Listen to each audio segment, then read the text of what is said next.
আরামবাগের মেয়ে পৌলমী গঙ্গোপাধ্যায়, যিনি উদ্ভিদ রোগতত্ত্ব নিয়ে গবেষণায় নিজেকে নিযুক্ত রেখেছেন, এবার নিজের কাজকে পৌঁছে দিলেন আন্তর্জাতিক স্তরে। দিল্লির রজত পাবলিকেশন থেকে সম্প্রতি প্রকাশিত হয়েছে তার গবেষণামূলক বই diseases of selected ornamental plants and their management, যা উদ্ভিদ বিজ্ঞানীদের কাছে এক অমূল্য সংযোজন। এই বইয়ের গৃহসজ্জার গাছের রোগ ও তার প্রতিকার নিয়ে বিশদ গবেষণা রয়েছে। এটি প্রকাশের মধ্য দিয়ে তিনি রজত পাবলিকেশনের কনিষ্ঠতম লেখিকা হিসেবে স্বীকৃতি পেয়েছেন। পৌলমী জানান, গবেষণার প্রতি ভালোবাসা থেকেই তার এই বই লেখা। তিনি ধান, আলু ও নারকেল গাছের রোগ নিয়েও গবেষণা করছেন। তবে শুধু গবেষণাগারে নয়, তিনি মাঠে নেমেও কাজ করেন। পৌলমী তার স্কুল জীবন থেকেই ছিলেন মেধাবী ছাত্রী। গোঘাটের ব্যাঙ্গাই হাই স্কুল থেকে উচ্চ মাধ্যমিক উত্তীর্ণ হয়ে তিনি বিএসসি অনার্স ও এমএসসি সম্পন্ন করেছেন বিধানচন্দ্র কৃষি বিশ্ববিদ্যালয় থেকে, আর এখন সেখানেই গবেষণা চালিয়ে যাচ্ছেন। একজন সাধারণ মেয়ে অসাধারণ পরিশ্রম করে মেধার জোরে পৌঁছে গেলেন আন্তর্জাতিক স্তরে। বাংলার মাটি থেকে উঠে আসা এই প্রতিভার কাহিনী এক নতুন দিশা দেখাবে আগামীর গবেষকদের। এখন শুনুন আমাদের ক্যামেরার সামনে পৌলমী আর কি জানালেন।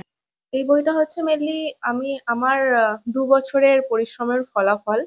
আমি মেনলি অর্নামেন্টালের উপর কাজ করেছি। তো সেই অর্নামেন্টালের বিভিন্ন যে রোগ আছে, রোগগুলো কি জন্য হয়, কোনো ছত্রাকজনিত রোগ বা ব্যাকটেরিয়া জনিত রোগ বা বিভিন্ন রকমের রোগ, সেটাকে আমরা ল্যাবেতে এক্সট্রাক্ট করি, করে সে ফাঙ্গাসটা বা ব্যাকটেরিয়া যাই হোক না কেন সেই উৎসটাকে বের করি, বের করে তার প্রতিকারের জন্য কি কি করতে হবে সেটা আমরা ফিল্ড লেভেলে কাজ করি।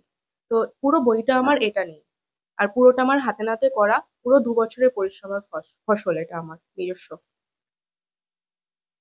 ওখানে কি কি উদ্ভিদের উপর গবেষণা করতে? ওখানে আমি মেনলি অর্নামেন্টাল যেগুলো আমাদের বাড়ির আশেপাশে থাকে বা বাড়ি সাজানোর জন্য যেগুলো আমরা গাছগুলোকে আনি, সেগুলোর উপর আমি কাজ করেছি। তার মধ্যে যেমন রয়েছে লাকি ব্যাম্বু, যেটা সবার বাড়িতে এখন অ্যাভেলেবেল থাকে, ফিস্টেল পাম বা ফিলোডেন্ড্রন, যেগুলো আমরা মানি প্ল্যান্ট জাতীয় গাছ বলতে পারি, সেরকম গাছের উপর আমি কাজ করেছি। বর্তমানে আমি পিএইচডি করছি মেনলি নারকেল গাছের উপর। এছাড়াও আমার আশেপাশে আছে আলু গাছের উপর আমার গবেষণা চলছে। ধানের উপর আমি গবেষণা করেছি কিছুটা। তো এই, কোন স্কুল থেকে শুরু? আমার তো শুরু হয় আরামবাগ গার্লস হাই স্কুল থেকে। আর ক্লাস 11-12-এ আমি ব্যাঙ্গাই হাই স্কুলে পড়েছি। ওখানে আমার বাবা তো শিক্ষকতা করেন। তো এই তারপরে আমি বিধানচন্দ্র কৃষি বিশ্ববিদ্যালয়ে 4 বছর গ্রাজুয়েশন, দেন এমএসসি, এখন পিএইচডি কন্টিনিউয়াস। কৃষি নিয়ে পড়াশোনা জানাটা কেন, কারণ? কারণ ছোট থেকে আমি প্রচন্ড গাছপ্রেমী একটা মানুষ।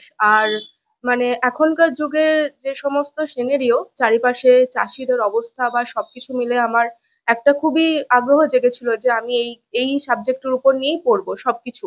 যে কেন হয়, আমার মনে একটা প্রশ্ন জাগতো সবসময়, কেন হয়, কি জন্য হয়, এই যে এত ক্ষতি, আলু চাষ বা মানে যে কোনো ফসলের, বা যখন কোনো মহামারী আসে কেন হয়, কি জন্য হয়। তো সেখান থেকেই আমার এই আগ্রহ। বুঝতে পারছি যে আপনার বইটা কিনলে কেন, অনেক পপুলারিটি। পপুলারিটি বলতে সব বইয়েতে যেগুলো থাকে, অর্নামেন্টালের গাছের রোগের উপর অনেক বই আছে, সেটা আমিও জানি। কিন্তু কেন হয় আমরা তো ওখানে প্রতিকার দিয়ে দিই যে হ্যাঁ এটা এই জন্য হয় বা কারণ আছে, কিন্তু আমি এটা হাতে নাতে করে দেখিয়েছি যে কি ফাঙ্গাস থাকতে পারে বা কি রোগ, রোগের উৎসটা কি আছে, তার সাথে ছবিগুলো অ্যাটাচ করা আছে। সবই পুরোটাই আমার হাতে নাতে করা। তো সেগুলো দেখলে আমার মনে হয় মানুষের কাছে এটা অনেক বড় একটা জানার বিষয় যে কেন হচ্ছে বা কিভাবে জিনিসগুলো থাকে গাছের ভিতরে, কি কি ভাবে স্প্রেড করতে পারে বা কি কি ভাবে প্রতিকার হয়, সেগুলো নিয়ে আমি অনেকটাই আলোচনা করেছি। অনেক জায়গায় মানে আমরা যে অনেক সোশ্যাল মিডিয়ায় দেখেছি যে আপনি জমিতে গেছেন, গিয়ে ধান ধান চাষ করছেন।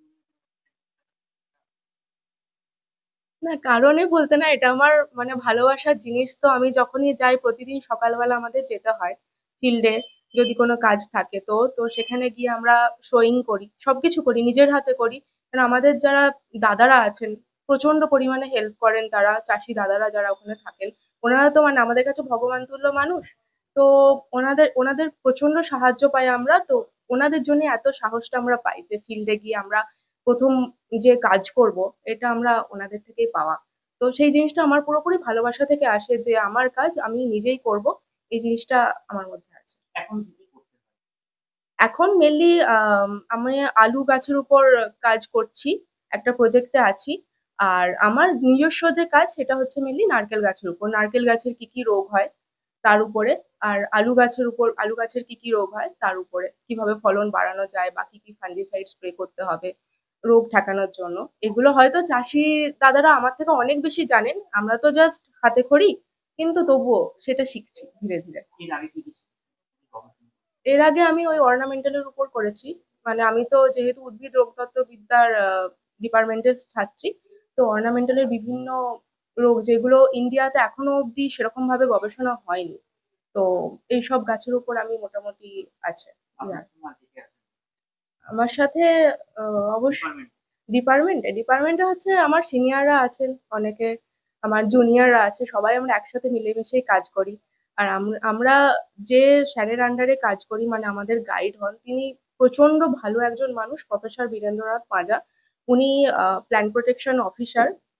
তো ওনার কাছ থেকে প্রচন্ড পরিমাণে সাহায্য পেয়েছি। নারকেল গাছে কি কি সমস্যা? নারকেল গাছে মেনলি যেটা আমরা সবাই দেখতে পাই, দেখবেন যে এই শীতকালটা এলেই নারকেল গাছে কালো কালো কিছু স্পট দেখতে পাওয়া যায়, মানে লম্বা একটু কালো, ধীরে ধীরে পাতাগুলো শুকিয়ে যেতে শুরু করে, তারপরে খসে খসে পড়ে যায়। সেটা আপনি নারকেলের মধ্যেও দেখতে পাবেন, যখন নারকেল হয় কাঁচা নারকেল, ওই সবুজের উপর কিছু কিছু ধূসর টাইপের দাগ দেখতে পাওয়া যায়।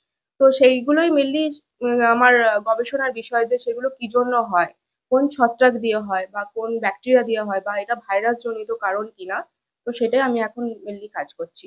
আলুতে বিভিন্ন সময় দেখা যাচ্ছে যে আরামবাগ মহকুমা ছাড়াও রাজ্যে দেখা যাচ্ছে আলুর ফলন যে ছোট হচ্ছে কিংবা বিভিন্ন আকৃতির হচ্ছে, এটা কি কারণে হচ্ছে? হ্যাঁ, আমিও দেখলাম কিছুদিন ধরে, আমারও চোখে পড়লো। তো যে কোনো ডিফর্মিটিস, এই যে আকৃতির যে পরিবর্তন, এটা মেনলি হয় গাছের ভাইরাস জনিত রোগের কারণে। আমরা জানি যে মানে মেনলি আমরা যারা এই বিষয়ে কাজ করি, আলুর জন্য দু রকমের মেনলি ভাইরাস থাকে, একটা হচ্ছে পটেটো ভাইরাস এক্স আর একটা হচ্ছে পটেটো ভাইরাস ওয়াই।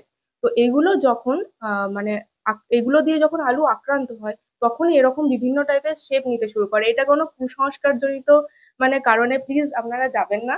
আম, এটা সত্যি, এটা একটা পুরো ভাইরাস জনিত কারণেই হয়। আর যেখান থেকে বীজ সাপ্লাই হয়, সেখান থেকে মেনলি এর উৎস, আর কোনো কারণ থাকতে পারে না এর। তো যখন একটা জমিতে আলু হচ্ছে, তারপরে ওই আলু থেকে পরের আলুতে সেটা স্থানান্তরিত হয়ে যায়, এরকম ভাবেই হচ্ছে আর কি জিনিসটা। এর উপায় কি? সত্যি কথা বলতে কি, গাছের ভাইরাস জনিত রোগ প্রতিকার করার মতো এখনো সেরকম কোনো যে ওষুধ বেরিয়েছে সেরকম বলবো না। মেনলি হচ্ছে সার্টিফাইড সিড ইউজ করতে হবে, বা টিউবার যেখান থেকে আপনি নিচ্ছেন সোর্সটা ঠিকঠাক রাখতে হবে, ভালো উন্নত মানের বীজ আপনাকে নিতে হবে। আর গাছের আশেপাশে যে আগাছা যাতে না জন্মায়, কারণ ওই আগাছা হচ্ছে একমাত্র জাব পোকা, যেটা আমরা বাংলায় বলি অ্যাফিড, সেটা হচ্ছে মানে উইডের সবচেয়ে বড় একটা উৎসস্থল। ঠিক আছে? তো সেই জাব পোকাও অনেক সময় ভাইরাস ট্রান্সমিট করতে পারে, অনেক সময় ওই জাব পোকাও গাছেতে ভাইরাস আনতে পারে, সংক্রমণ হতে পারে।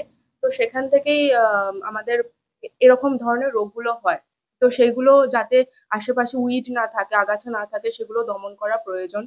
আর পুষ্টির অভাব বলবো, কিন্তু আমাদের তো চাষি দাদারা বা যারা আছেন মাঠে কাজ করেন, তারা জানেন কতটা কি ফার্টিলাইজার দিতে হয় বা কতটা কি লাগবে, অনুখাদ্য লাগবে। তো সেটা নিয়ে আমার কোনো মতামত নেই, কিন্তু এটা পুরোপুরি আমি যতটুকু বুঝেছি, এটা পুরোপুরি ভাইরাস ঘটিত রোগ।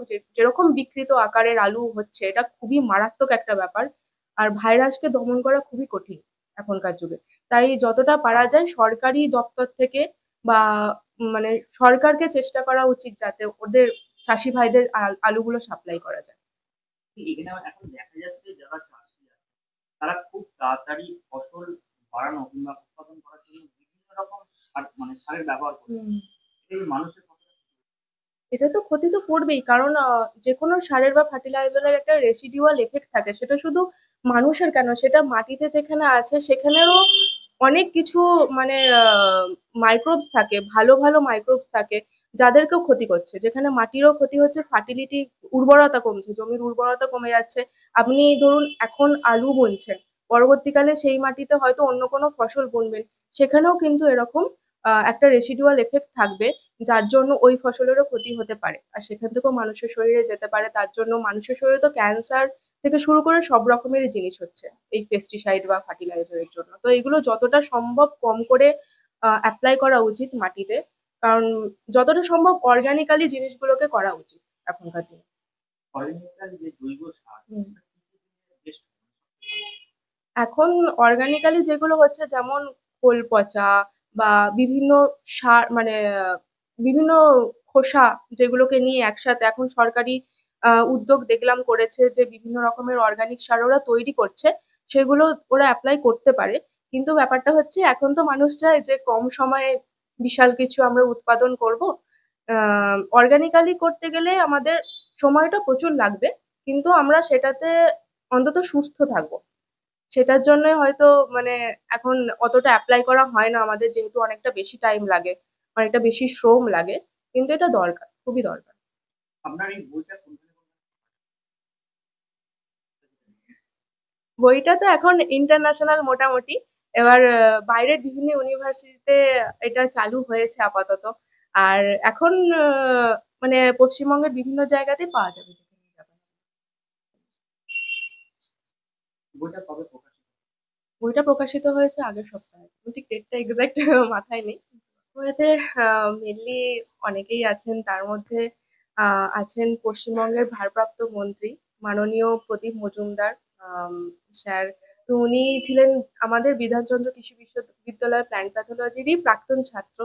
তো আমি ওনাকে জেঠু বলে মানে খুবই সম্মান করি, উনি আমাকে খুব ভালোবাসেন। আর রয়েছেন আমার গাইড যিনি আহ মাননীয় প্রফেসর বীরেন্দ্রনাথ পাঁজা স্যার। আর শিক্ষা ও অনুসন্ধান, যেটা ওড়িশার একটা বড় এগ্রিকালচারাল ইনস্টিটিউট, তো সেখানকার বিজয় কুমার সাহু স্যার আর শ্যামসুন্দর মহাপাত্র স্যার, ওনারা দুজন আছেন। আগামী দিনে আগামী দিনে আমি যেহেতু এগ্রিকালচারের ছাত্রী, তো আগামী দিনে লক্ষ্য আমি যতটা পরিমাণ আমি নিজের পায়ে দাঁড়াবো, দাঁড়িয়ে আমি চাষি দাদা বা ভাইদেরকে হেল্প করতে চাই সবকিছু নিয়ে। মানে এখনকার যুগে কৃষিতে যা অবস্থা, চারিদিকে যে অবস্থা, তো আমার একটাই লক্ষ্য যে ওনাদেরকে হেল্প করা, যাতে ওনাদেরকে আর কোনো মানে এরকম বিপর্যয়ের মুখে পড়তে না হয়, বা কাউকে এরপর থেকে সুইসাইড না করতে হয়, বা এতটা বাজে পরিস্থিতির মধ্যে না যেতে হয়। তো এটাই মেন লক্ষ্য। বাড়িতে বাড়িতে আমার মা বাবা ভাই ভাই আমি। ভাই এখন ইঞ্জিনিয়ারিং পড়ছে, ও ফার্স্ট ইয়ার চলছে, আইএম এ পড়ে কলকাতায়। পদ্মনাভ গঙ্গোপাধ্যায়। এখন তাহলে কোনখানে গবেষণা করা হচ্ছে? এখন বিধানচন্দ্র কৃষি বিশ্ববিদ্যালয়ে করি, প্ল্যান্ট প্যাথোলজি ডিপার্টমেন্টে। পরবর্তীকালে পরবর্তীকালে দেখা যাক এখন কি হয়, করছি নিজের মন থেকে কাজটা। কারণ পিএইচডি তো খুব একটা হিউজ কাজ, তো ওটা কমপ্লিট করার পর দেখি কোথায় কতটা প্লেসড হতে পারি। তারপরে সারাদিন আমার যখন ফিল্ডে কাজ থাকে, সকালবেলা যাই 6টা 6:30টার দিকে ফিল্ডে যাই, ওখানে দাদারা থাকেন, চাষি দাদারা যারা, ওনাদের সাথে মোটামুটি ফিল্ডে কাজ টাজ করি। করে ফিরে আস্তে আস্তে হোস্টেলে প্রায় 12টা 12:30 একটা বেজেই যায়। তারপরে আসি, আধ ঘন্টার মধ্যে স্নান টান করে খেয়ে দিয়ে আবার ল্যাবে ছুটি, কারণ ল্যাবে আমার মেন কাজ হচ্ছে নারকেলের উপর, যেটা আমি বলেছি। তো ওখানে ল্যাবে কাজটা সারতে সারতে মোটামুটি 7টা তো বেজেই যায় সন্ধে।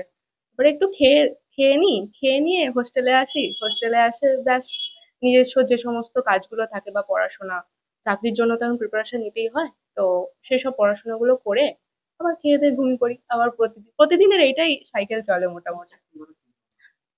চাকরি তো সবাই চাই, সরকারি চাকরি।